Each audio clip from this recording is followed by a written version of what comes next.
Next so ఐసోపెంటేన్ యొక్క నిర్మాణాత్మక formula అడిగింది. That structural formula of isopentane. So మనకు ఐసోపెంటేన్ ఐసోమెరిజం తెలిసి ఉండాలి. సో ఐసోమెరిజం అంటే అనుసాదృశ్యం అని అంటాం. So isomerism of pentane.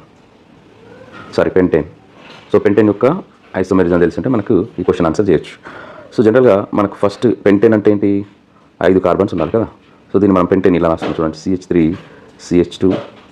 CH2 and CH3. దీన్ని ఏమంటాం మనం, ఎన్ పెంటేన్ అంటాం, రైట్. ఐయుపాక్ నేమ్ ఎన్ పెంటేన్.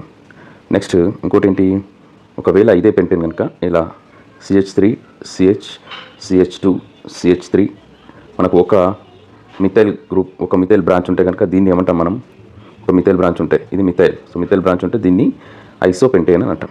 ఏమంటాం, ఐసోపెంటేన్. నెక్స్ట్ అదే ఈ రకంగా ఉందనుకోండి, CH3 CH3 ఇలా మనకు 2 మిథైల్ బ్రాంచులు ఉంటాయి కనుక CH3, ఇక్కడ మనకి ఎన్ని ఉన్నాయి, 2 మిథైల్ బ్రాంచులు ఉన్నాయి, CH3 అండ్ CH3. దీన్ని ఏమంటామంటే కనుక నియోపెంటేన్ అంటాం, నియోపెంటేన్. సో ఇక్కడ మనకు కావాల్సింది ఏంటి, ఐసోపెంటేన్ నిర్మాణాత్మక ఫార్ములా.